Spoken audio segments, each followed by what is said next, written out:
毕业季，老爸给我一张额度300万的副卡，让我尽情挥霍。男友提出为我保管这300万，并提出和我一起出国游。瑶瑶，我是金融系的，可以帮你计划理财。再说，旅游攻略我已经做好了，一切由我，你只负责玩得开心。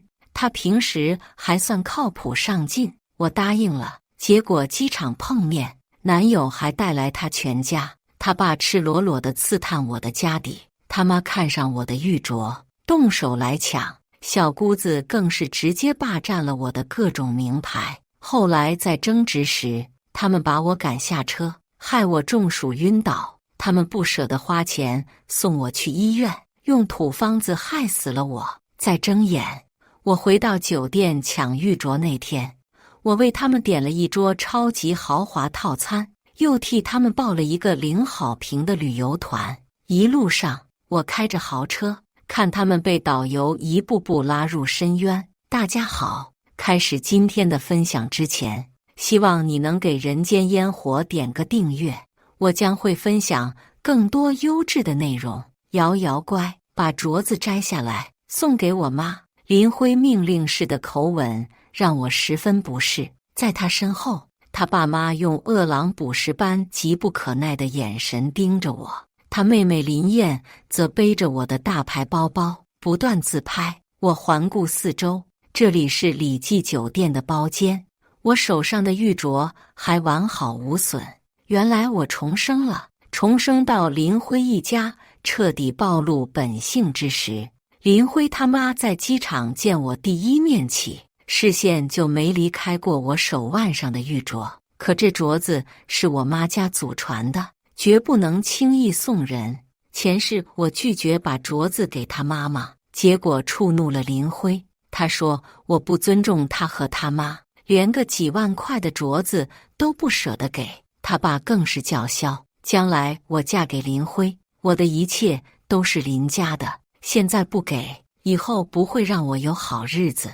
那时我们已经在旅行的第一站州城，他们一家仗着我在这里人生地不熟，钱又由林辉保管，于是直接上手来抢。林辉把我按在椅子上，他爸压住我的手，他妈则硬生生把镯子从我手上扣了下来。林燕趁我没法反抗，顺势摘走我脖子上价值不菲的项链。镯子口径不大，挤过手掌时，我的拇指关节几乎变形，十指连心，我疼得尖叫，一直流眼泪。可他们只管欣赏新得的战利品，没人在意我。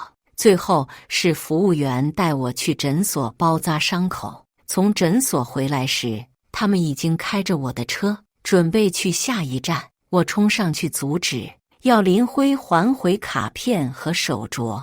林辉一家早就将钱据为己有，不肯把卡还给我，手镯也被说成是林家祖传的，和我没有半点关系。大街上，他爸妈把我推下车，林燕骂得十分难听，甚至动手打我。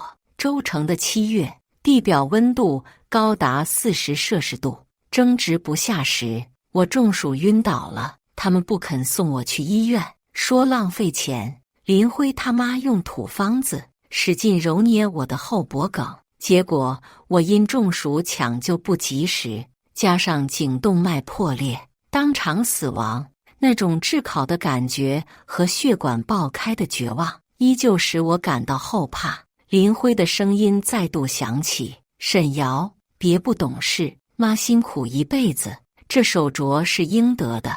他的语气十分不耐烦，仿佛下一秒就要动手。我回过神来，林辉以前追我时情绪稳定，讲话温和得体，更别提有任何暴力倾向。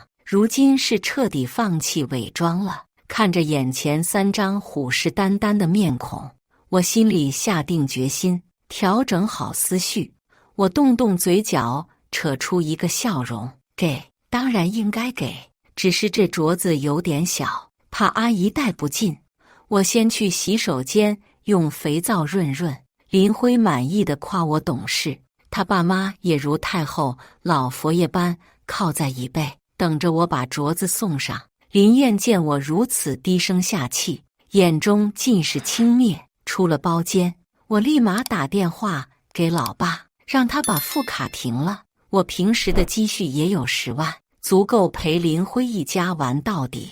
再说，他们不是想来旅游吗？那我就给他们报个专业的旅行社。州城的旅行社五花八门，我点进评分最低的一家，希望旅行社。他们收费很便宜，州城10日游仅需1000块一人，还包食宿。但底下的差评表明，这10天里有无数大坑等着游客，不怕他们不花钱。而且，尽管有不少游客投诉过旅行社，但他们家老板背景深厚，一直没受到惩罚，反而更加嚣张。方才趁点菜时不注意，我从林辉包里拿到了他们一家的身份证。上传证件后，我花4000元为他们一家4口报了希望旅行社。转身回到包间时，我万分遗憾地说：“哎呀，镯子太难取了，吃完饭我们去金店那，让他们帮忙吧。”林辉他妈的表情明显不满。为了赔礼，我拿过菜单，指着一道菜品说：“阿姨，这燕窝美容养颜，吃了皮肤又嫩又滑，我给你点1份。”林辉他妈摸摸干燥卡粉的脸，点点头。林燕听说可以美容，也抢着点1份。这是南美洲的血燕窝，1份1888，和钱是一样。林辉以为是我买单，于是又给他爸点了1瓶茅台，给自己点了份海鲜刺身。从头到尾没人问过我要吃什么，刚刚才为他们花了4000块，不回本怎么成？我主动找服务员要了1瓶陈年拉菲。席间，林辉他爸一直夸林辉有本事，找了个会下金蛋的母鸡，以后咱老林家就是村里首富了。他盘算着要在乡下盖一幢别墅，还要去县城买2套房。2杯酒下肚，他赤裸裸地问我家有多少存款，有没有哥哥弟弟。得知我是独生女后，他爸说：“可惜了，要是你有哥哥弟弟，咱家林燕可以嫁给他。”林燕是个初中没毕业的小太妹，打扮夸张俗气，嘴里时不时飙出脏话。还不到半天，她已经把我的包包、项链，甚至香水、口红据为己有了。爸，我要找比沈瑶家更有钱的老公，追我的人可多了。听林燕的语气，很是看不上我家。林辉他妈听了，笑得合不拢嘴。我揽住林辉的肩，顺势把他们家人的身份证还回去。虽然他很快退出某购物 App 的界面，但我还是注意到他正在下单一双限量版球鞋。要知道，自从我把卡交给他保管，连买条200块的裙子他都嫌贵。瑶瑶，爸妈的茶杯空了，还不倒茶。他收起手机，理直气壮地指使我：“菜已经上齐，正愁找什么借口出去呢。”这下刚好，我拿着空空的茶壶，说去打新茶。来到服务台，我取走拉菲，然后走出酒店。1个小时过去，我在街道对面的咖啡馆看着林辉和服务员纠缠：“卡怎么会冻结？一定是你们的刷卡机坏了。先生，我们的机器没有问题的，请您先和银行确认。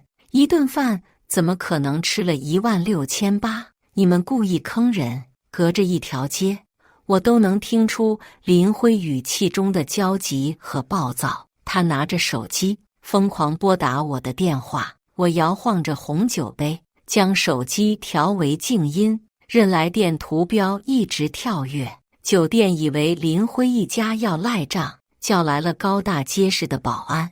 林辉的爸妈见儿子被围住，以为他被欺负，撸起袖子就推搡保安。林燕更是撒泼，直接用手指甲抓服务员的脸。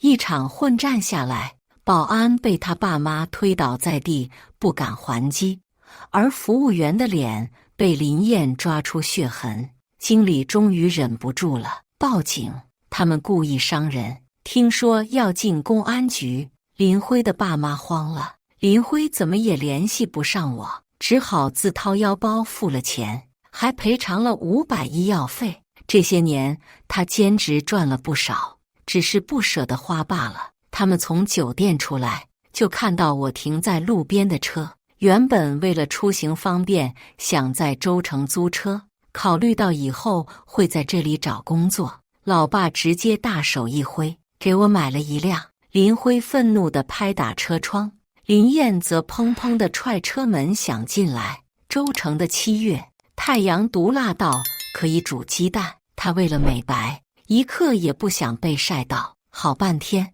我才伸个懒腰，按下一小片车窗。还没等我说话，林辉就质问我：“沈瑶，你的卡怎么被冻结了？”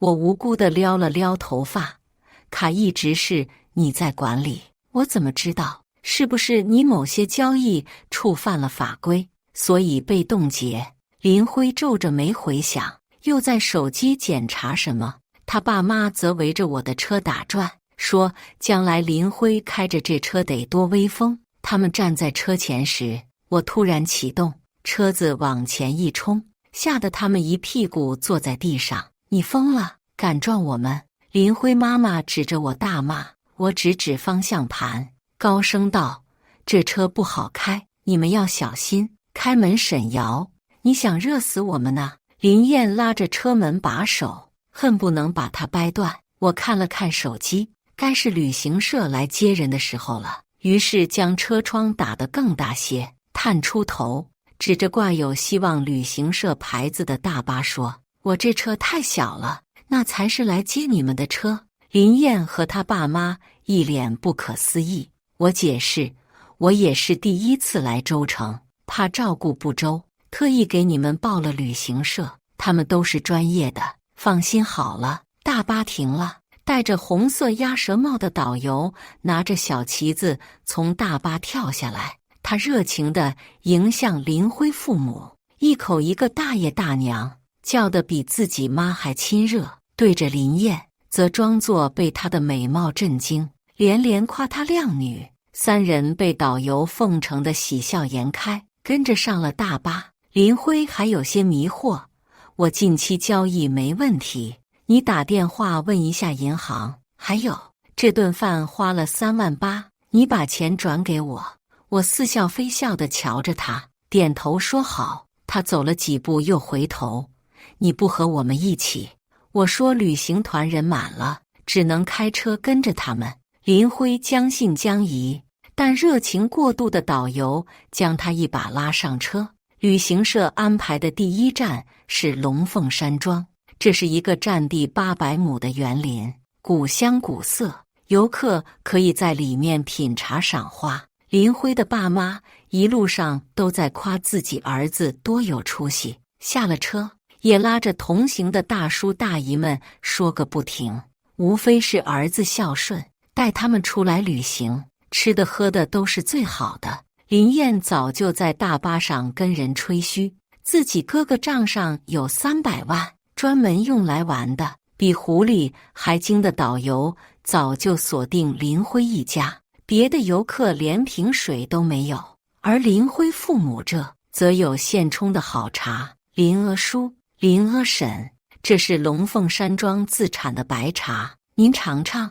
林辉他爸接过去，煞有介事地说茶不够新鲜，导游也不恼，又给他推荐其他茶。林辉他妈一边喝茶，一边在水池边转悠。林燕摘了几朵开得最好的睡莲，分别插在自己和妈妈头上拍照。有游客想提醒他们不能随便摘花，却被导游不露声色地阻止。林辉倒是一直惦记着我。银行那边怎么说？他语气很着急。我不急不慢地喝口水。银行说是系统暂时故障，现在已经恢复了。他用我的身份证登录确认后，才长长舒了一口气。接着又恢复颐指气使的神态。那38000你还没还给我？我冷笑一声，直直地盯着他。林辉，你也太会算计了，300万我都给你保管了，你居然还问我要3万，是不是你把300万当成自己的了？所以花一分都心疼啊。林辉眼底划过一丝被看透的慌乱，随即揉揉我的头，说：这不是为了记账吗？既然你这么说，我就不问了。尽管这样说，还未过5分钟，我便收到了交易提醒信息。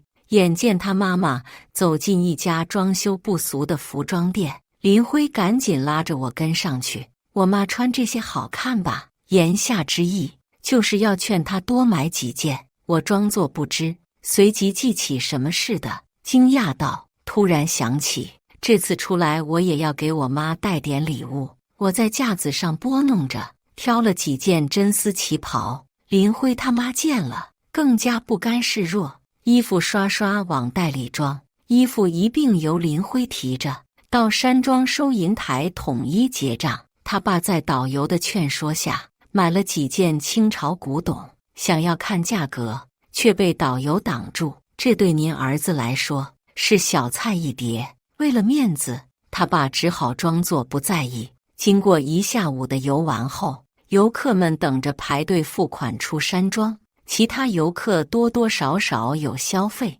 而到了林辉时，收银员要他支付8万块。什么？他放下手中的衣服，一把抢过账单。原来从进入山庄起，他们喝的每一口茶，摘的每一朵花都是收费的。导游态度极其恭敬地向林辉父亲解释白茶和大红袍，我只收您成本价，您夫人和女儿摘的花是罕见的睡莲品种，1朵8000，而您买的古董花瓶和茶具是实打实的一件难求，您可以请专家鉴定。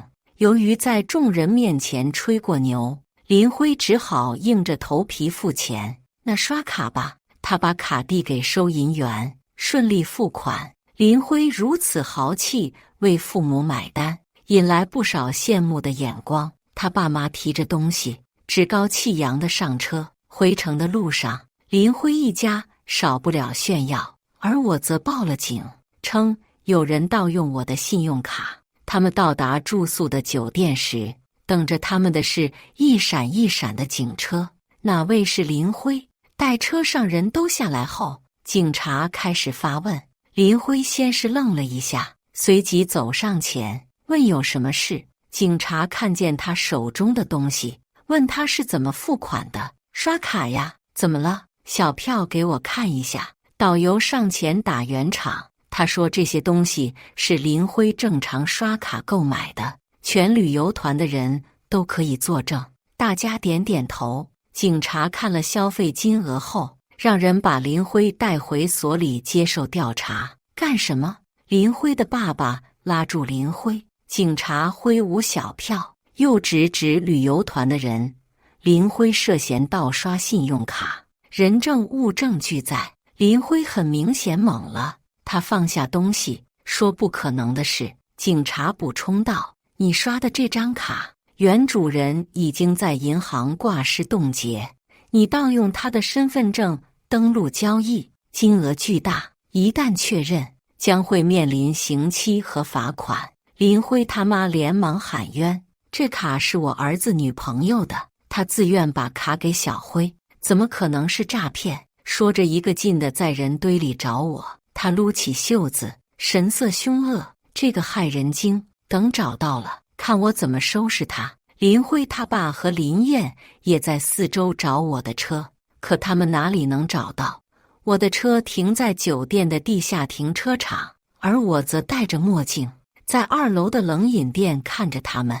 林辉从最初的慌乱中清醒过来，他拿出和我的合照，向警察证明我们是男女朋友，而且关系很好。这是肯定是误会，他现在手机可能不在身边，所以没接电话。只要我们联系上，肯定能解释清楚。警察不为所动，他们早见识过太多善于伪装的人。林辉，你涉嫌盗刷信用卡上百万，不管对方和你什么关系，你必须跟我们回警局。上百万！林辉的爸妈被吓得说不出话，他妈更是捂着头，脚底虚浮，差点站不稳。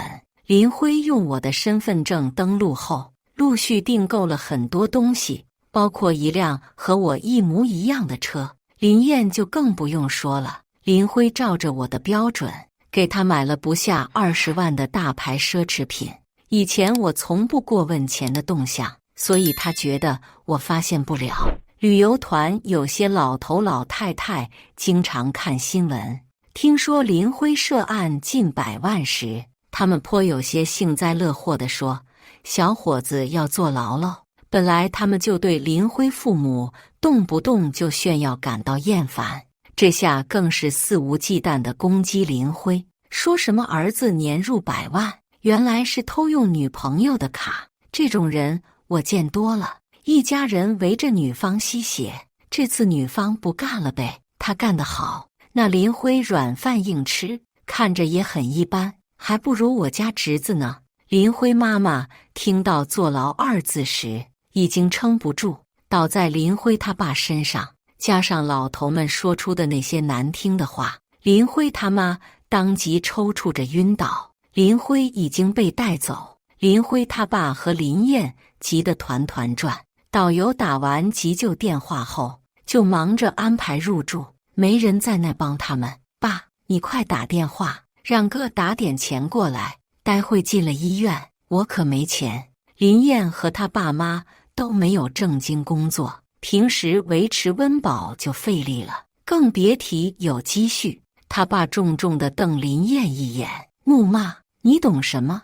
我们该找沈瑶要钱，是他报警，害得你妈变成这样，你哥也被他骗了。他报警，我也要报警，这事跟他没完。”救护车赶到时，林辉他爸非不让护士抬人，他只是中暑，没大问题，你等着，我要叫警察来。他拨通110后，义愤填膺地说了一大堆，最后挂掉电话，让大家都等着。护士看林辉他妈的样子不像中暑，好心提醒他不要耽误抢救，被林辉他爸烦躁地赶走了，别多管闲事。由于还有别的病人，救护车在林辉他爸签了自愿放弃治疗书后开走了。这时警察打电话给我，让我去警局和林辉当面对质。还未在他面前坐下，林辉便眼睛发红地质问我：“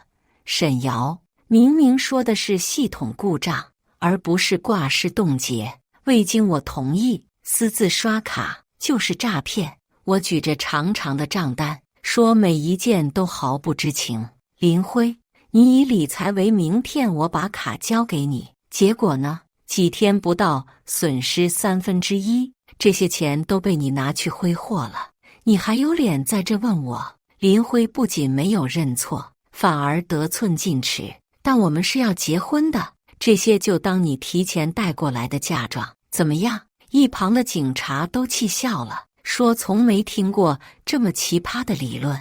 他颇为同情地拍拍我的肩，随即正色对林辉说：“按照规定，你要么赔偿损失并获得沈女士原谅，要么面临3年刑期。”这时林辉慌了，入狱可是会伴随一生的案底。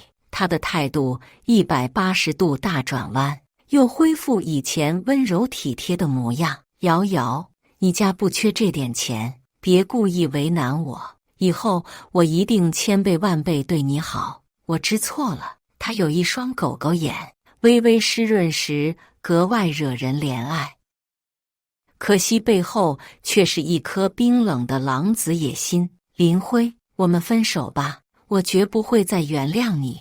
我翻出学妹公开发出的和他的聊天记录，林辉说我只不过是他的摇钱树，他真正爱的是百依百顺、甜美可人的学妹。警官，这是不是也能证明他一开始接近我就目的不纯？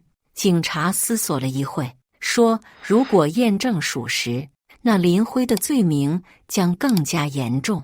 案件还在取证中，林辉跟着我一块出了警局。瑶瑶，他想拉我的手，我和学妹真的没什么，是他自己非要倒贴。我也是喝醉酒，没办法，我抬起手，在他触碰过的地方用纸巾擦了擦。你我现在没有关系，不必跟我解释。等我到了停车场，准备上车时，林辉却一把挡在车门前，阴恻恻地说：“沈瑶，你要分手也可以，但信用卡的事你不能追究，否则我让你也不好过。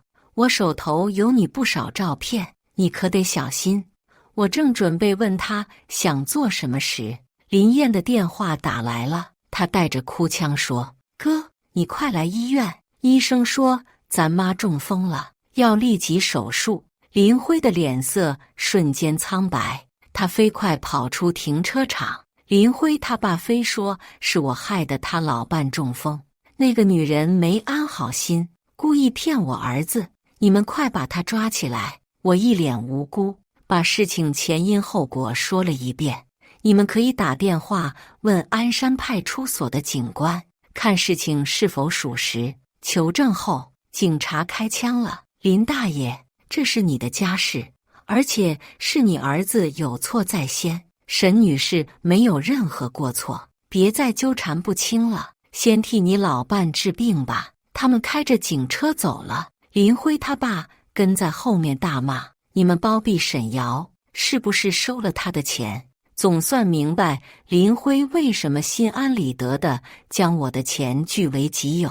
他们一家都是如此厚脸皮，从不觉得自己有错。林辉他妈的手术费需要3万，这对林家来说无疑是个难以企及的数字。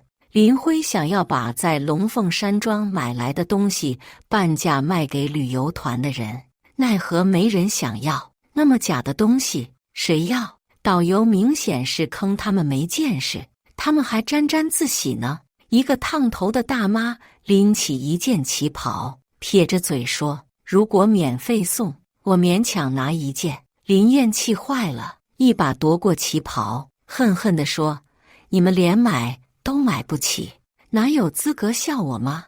大妈随即反击：“那现在住院的钱都掏不起的，又是谁？”其他人也七嘴八舌地落井下石。林燕干脆不管不顾，和他们扭打在一起。让你们说我妈，我撕烂你的臭嘴！围观的人越来越多，林辉终于大喝一声：“够了，还没闹够吗？快想想怎么筹钱！”卡虽然在他身上，但已经再次冻结。林辉他爸弓着背坐在椅子上，脸色铁青。从我进医院起，他的眼神一直像毒蛇似的跟着我。等我出了医院，要回酒店休息时，他在光线昏暗的小巷拦住我：“沈瑶，把你的车卖了，给小辉他妈付手术费。”没等我反应，他就夺过我的包包，要抢车钥匙。他们一家法律意识淡薄的可怕，从不知道打人和抢东西是违法的吗？我抓住包包，大喊有人抢劫。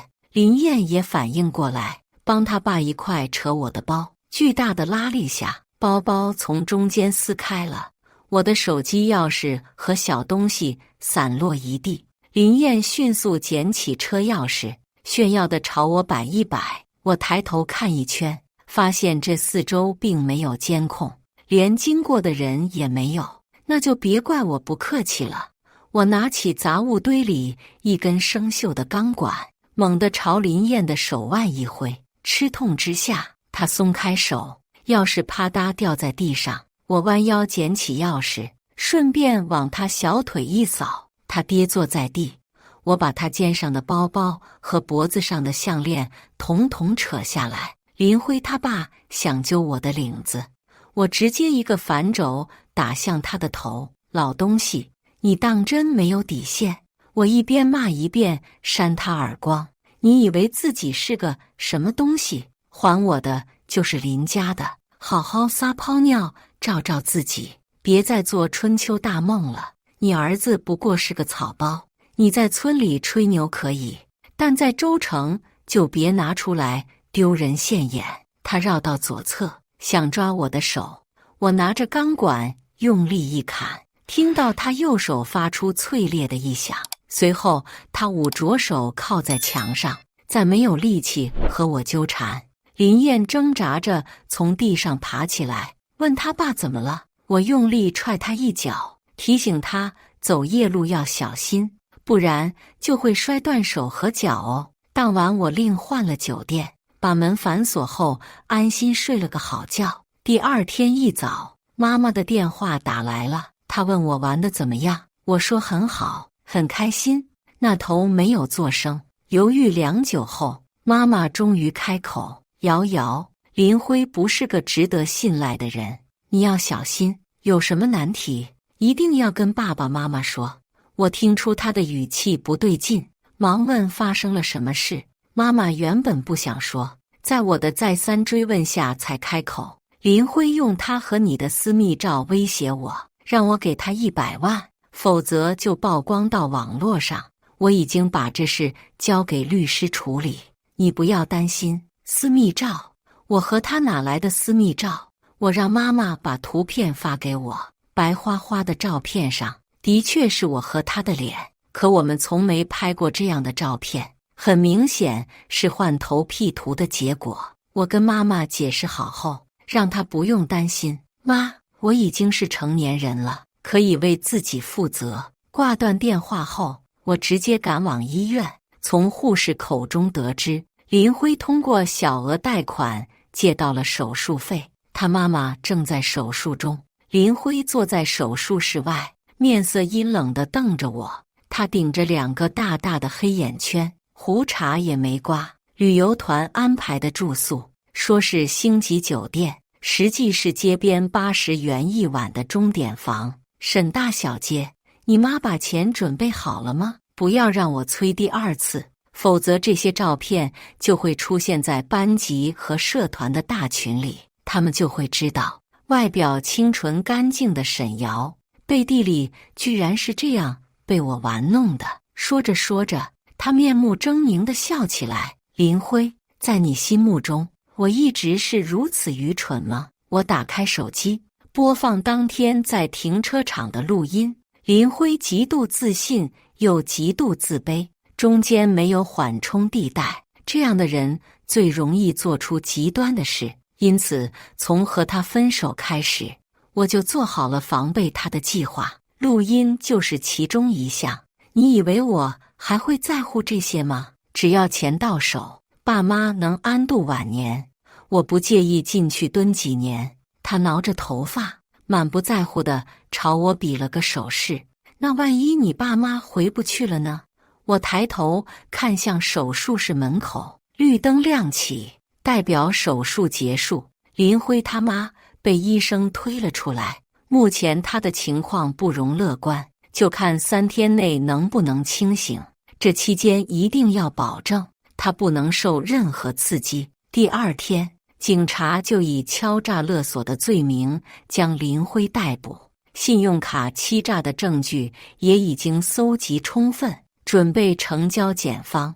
林辉被带走时，一直在等他爸爸和妹妹，想必是交代他们好好照顾病人。可惜他们一直没出现，只有我陪在他妈妈身边。沈瑶，我警告你，什么都不要说，否则我让你不得好死。